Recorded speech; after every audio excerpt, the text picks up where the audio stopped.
అందరికీ నమస్కారం. Welcome to Telugu world.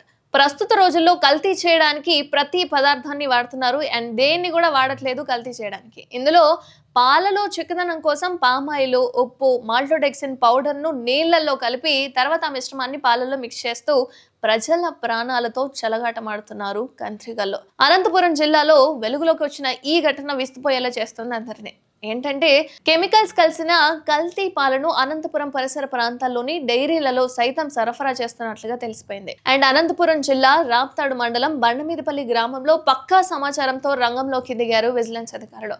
And కల్తీ పాల తయారీ కేంద్రాలపై దాడులు కూడా చేపట్టారు. పాల చిక్కదనం కోసం వినియోగిస్తున్న మిశ్రమాలను స్వాధీనం చేసుకున్నారు.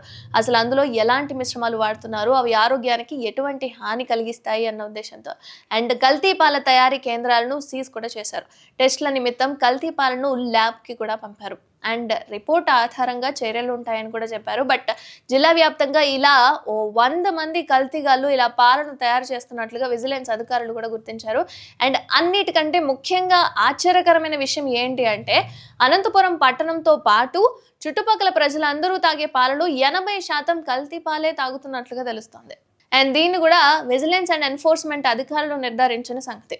ఇళ్లకు వచ్చి పాలు పోసే వాళ్ళ దగ్గర నుంచి పాల డైరీలో తయారై బయటకు వచ్చే పాల ప్యాకెట్లు కూడా కల్తీ పాలేనని విజిలెన్స్ అధికారులు అయితే చెప్తున్నారు. మొత్తంగా కల్తీ పాల ద్వారా గ్యాస్ట్రిక్ సమస్యలు వస్తాయి, క్యాన్సర్ వస్తుంది, మధుమేహం, పిల్లల్లో ఎదుగుదలకు సంబంధించిన ఆరోగ్య సమస్యలు, ఎందుకంటే వాళ్ళే ఎక్కువగా తాగుతున్న సిచ్యువేషన్స్ కాబట్టి.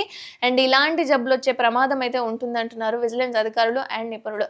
బయట ఆహార పదార్థాలు కొనుక్కునేటప్పుడు చాలా జాగ్రత్తగా ఉండాలని చెప్తున్నారు. అండ్ ఊళ్ళలో ఉన్న వాళ్ళకైతే కొంచెం అక్కడే పశువులు ఉంటాయి కాబట్టి పాలు అనేవి తీసుకోవచ్చు. కానీ బయట మనం పాల ప్యాకెట్లు ఏవైతే తీసుకుంటామో ఒక రోజుకు మించి మనం డేట్ ఏదైతే చూసుకుంటామో దాన్ని పరిగణలోకి తీసుకొని మాత్రమే మీరు స్టోర్ అనేది చేసుకోండి. ఎందుకంటే అవి ఎక్కడి నుంచి ఎంత దూరం వస్తున్నాయి ఏంటని తెలియదు.